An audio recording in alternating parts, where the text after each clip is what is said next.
Gotta eat some fruit. What's up? It is Out of Frame Photography in the building. Now I sound clear, don't I? Don't I? Don't I? No, I just wanted to just review reaction video of the studio photography. I thought this would be an interesting time to talk about some things. I will be completely honest with you. I had a video and it has to be scrapped because of audio reasons, so I'm redoing everything over again. I kind of already seen everything, but I'm only gonna go over select parts with you guys throughout this entire video, just to get some more idea of why I got set space and what's important to get set space and what's important for lighting and whatnot. Let's get right into it, shall we? Today's video is gonna be a little different, but I think it'll be Headphones on to, it'll be fun. This is it. let me make sure I can hear you guys. What's up, I'll hear MTV? myself. Welcome to my crib. Let me show. Studio photography. I got my days mixed up. Anyway, come on in. One thing I like about Peter McKinnon video is just everything's so clean, dog. If you have seen some other clips, you can see my studio and my setup. It's like all green. Like When I gotta talk first to the landlord so started we get it white photography, I at some wanted to be point. a portrait photographer. You don't know, we'll Some be of there my for a favorite year. photographers included the likes of Dave Hill, who did incredible studio portraits, but also a lot of studio style photography, not in the studio. But I won't be teaching the video on studio photography. Lane will be teaching it. How long have you been doing it now? Let's round up to 11 years. Okay, you've had this place for I've been here 7. 7. Okay, so for me, got my space. This is my second month in going into it. I've been doing photography since 2016. It is 2023 right now, so y'all can do the math. But I started in my mother's living room, so I count that as studio photography because it's the same mindset whether you're here or bugging your mom for the corner of the living room. Wait, how did you? Okay, so for my setup, before he gets into his setup, my setup was I started out in my landlord's room because he had a room that he started using for photography, and he know I was a photographer, so he was allowing me to use that set space, if I needed models or whatnot. I used that space for the time being, then I ended up moving, and then where I moved at wasn't like. I mean, it was nothing wrong with the space I have currently. It's just that we added a new housemate. So I was like, all right, bet. Because we had a new housemate, I need a space, to shoot these people in because now I don't have a space to shoot these people in. So I was like, let me get this space, not only for my own creative, but also for the fact of I want to be able to shoot you guys. So yeah, it started somewhere and it's just, take off into this magical studio space. Your mother's living room. I got Best I could.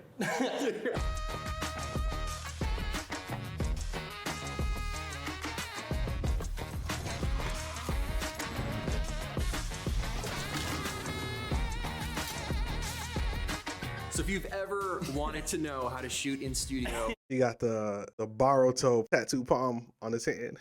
I see you, Peter McKinnon. I'm kidding. I'm sure he doesn't watch anime like we do. I know you watch anime.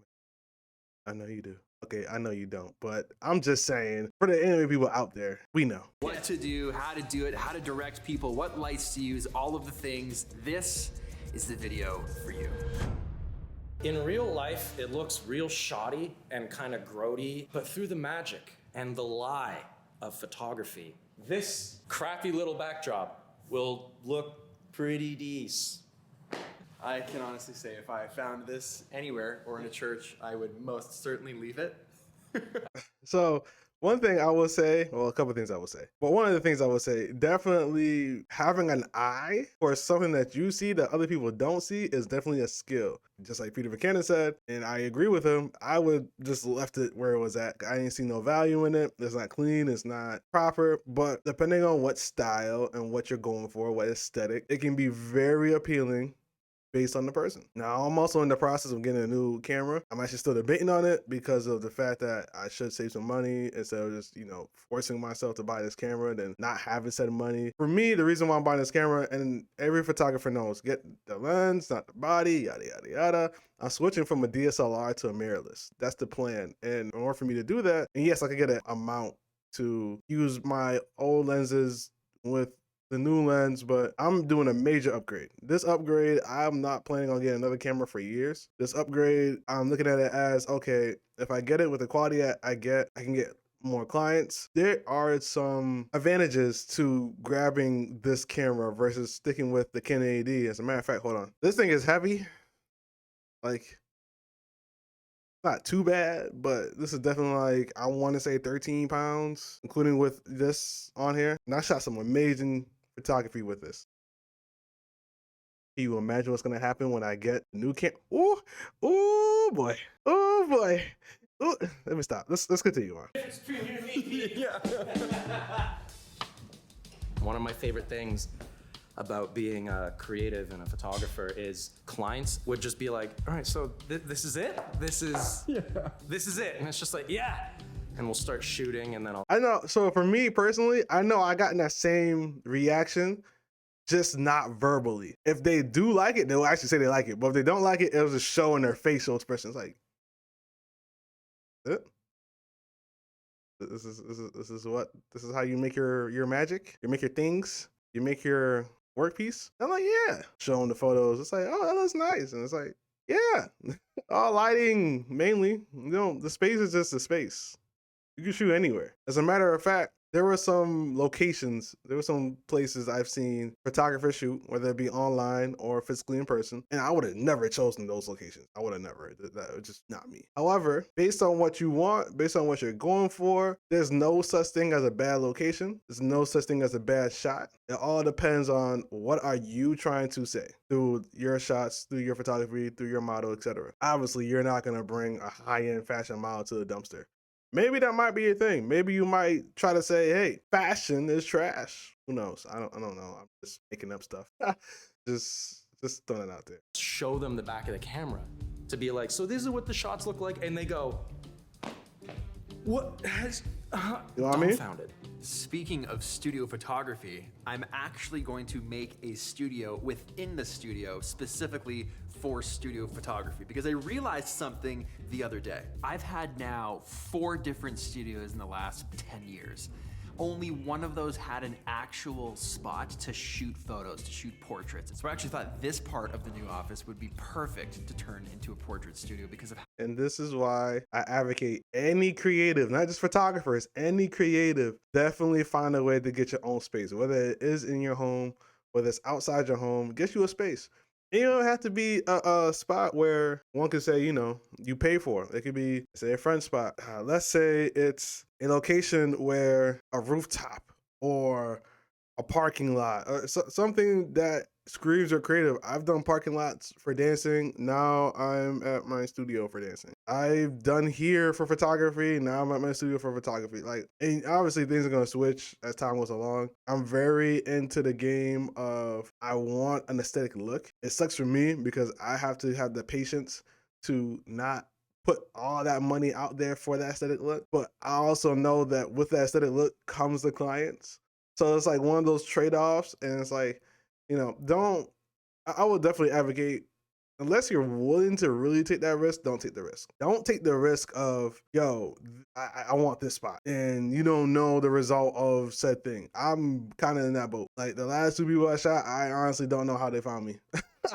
Like, I don't know how they found me. I don't know how or where somebody recommended me at from, etc. Actually gonna hit them up about it. However, because of the spot, I mean, I made back somewhat the same amount of money that I spent that month, and now I got to do the same thing next month and the month after, and so on and so forth. So I keep on trucking it, and I'm putting money to the side in case of emergency. This year is gonna be my, how can I put it? My understanding of what's going to happen skill wise and what I'm planning on doing for the future, and so on and so forth. Vertical it is.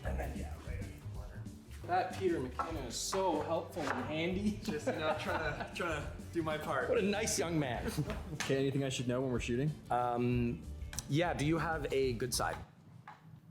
Is that a legitimate? It is a legitimate question. I'm sorry for cutting Peter McKinnon off. I apologize. Yes, over time, it don't gotta be right away. Over time, as a model or client, or even just a photographer per se, just to understand, everybody has a good side. Whether it's straight on, whether it's to the right, whether it's to the left, you gotta, and left side, right side. You gotta like find that angle, that approach. But I started saying to clients more often, hey, less straightforward shots, like as in facial structure. Like, yes, sit on up, be non-slouch, as you know, I should be. Hold on. Don't slouch, sit up tall. And then when you take photos, your goal is to angle your head. Now, obviously for portraits and whatnot, or not portraits, headshots and whatnot, you will want the straight shot.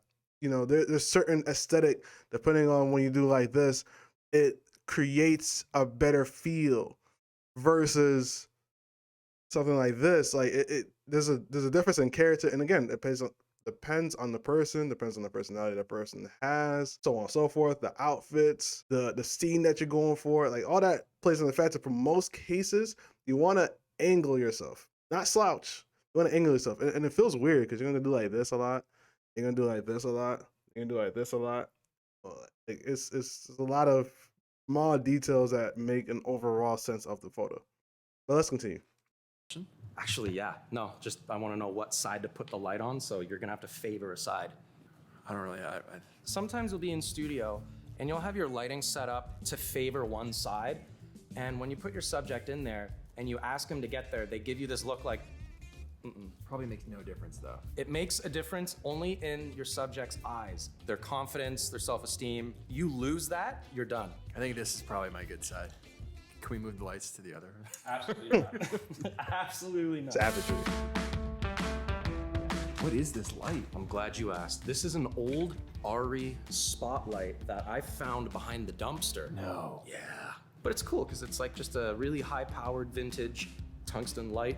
We want a little bit of shadow to make it all moody and mysterious, like. I agree. Like old Well, guitar go for picking at least. man. Is part of your thing to make your clients laugh? Ooh, yes, great question. You need to be entertaining and charismatic enough to have your clients walk away being like, I had a great time at Lane Studio. Yeah, the shots were mediocre, but I mean like, oh, the vibes were good.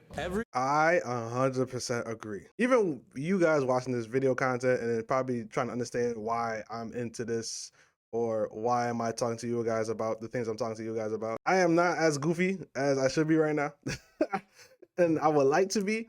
However, that's beside the point. The point I want to get at is, yes, every time I do a shoot with somebody, I want to make sure you guys have a good time. I can care less about the photo. The reason why I say that is because I understand that you came here for the photos, but I know when I'm going to deliver on said photos, regardless of, you know, whatever case it may be. But in order for you guys to come back to me and say, you know, you want to recommend me as another photographer to somebody else, etc., yada, yada, yada, personality speaks way more volume than the work.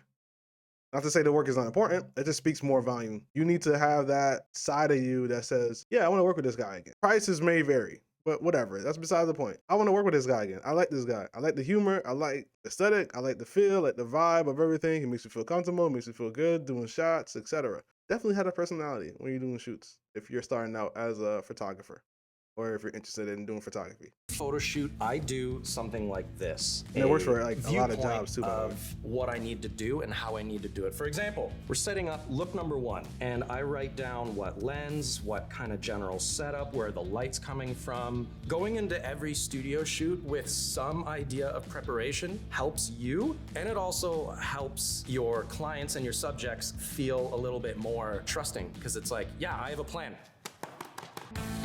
Okay, so I completely agree with him on this one too. You should definitely come up with a plan, or at least some type of idea. Now, I do a lot of free ball, aka I do a lot of when you get here, we just come up with shots. Very simple. Outside of that, the last time I've done a plan was for this woman's birthday. She wants the Aquarius theme, which the photos are finished by the time, you know, I'm making this video. So nonetheless, good vibes. And I created a sketch of how things, you know, should turn out. Now, granted, it wasn't exactly what she wanted. Apparently, she had sent me previews or ideas of how she wants her shots done, which I re-edited some of the photos for her to get, you know, exactly what she's asking for. But prior, I did give her what she wanted based on the description that I was given, and then I sketched it out for her to see, to say, okay, this is how, you know, you're gonna look. The only issue was, I guess, she was too far away, which I understand that. I should have made her bigger for, you know, said shot. I won't show it because, you know, I don't show anything that the models don't like. However, yeah, I definitely plan it out as best as you can. This is also showing of your knowledge for said shot, or said thing, or said groove, you know? Well, that's all I want to show for you guys for today. You can watch the rest at Peter McKinnon channel. Shout out to Peter McKinnon. This is not sponsored by him in any shape or form. Bigfoot is not sponsored by any way, shape, or form, but this is a really good microphone. Just, you know, make sure you add some adjustments so you have the sound the way you want to have sound. And shout out to V-Moda, not sponsored either, but love the headphones. Especially when you can like change the little plates and I got my DJ name on it. Yeah. All right, guys. Peace.